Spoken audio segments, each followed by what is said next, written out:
when you have a horse this size, in this small a space, you want to be very concerned about your safety. And one of the things that can be a difficult discipline, a difficult exercise, can be to actually take the time that it takes to have him be curious enough, patient enough, willing enough to reconsider accepting what it is that's being presented. In this case, it's a halter on the left side in a very tight space, a very close quarters. Wouldn't take too much to alarm this horse to the point where he could just take the whole place down. You know, he's a big horse, and this is a very vulnerable structure, temporary structure, show barn. So he's got plenty of other concerns besides having the halter on. But of course, in a situation like this, whatever else is concerning him, it starts with getting the halter on, and from there, wherever he has historically been taken, or the things that have happened to him after that, is what will make it likely that he would just like to eliminate the first step of the whole procedure by resisting that halter and saying, no, you can force it, but it wouldn't be a good idea. In fact, probably the times that he has been forced into a halter has produced this commitment to avoidance.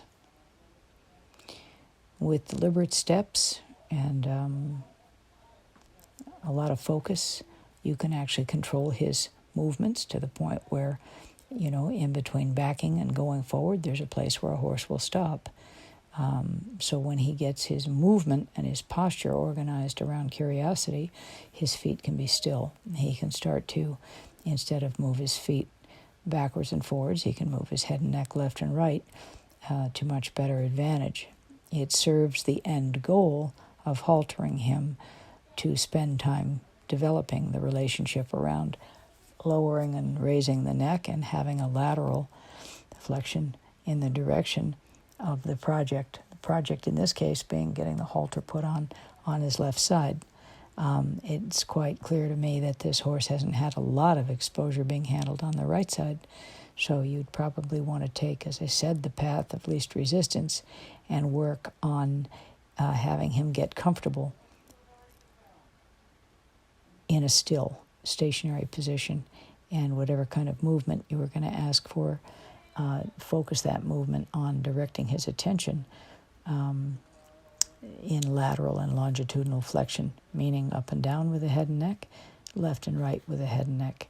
It doesn't matter that he would turn his head away, except that you wouldn't want him to flip around and go the other way in the stall. It's a bit close. So you'd want to make your moves very slow and deliberate, and you want, with a horse like this, it's not for everybody to get this job done in a slow and easy fashion. And if you're not a patient person and haven't had a lot of experience dealing with frightened horses, you might want to watch this tape a couple of times, and you will soon see the value, I think, if you haven't experienced it already, in slowing down enough until the horse is ready for the next step.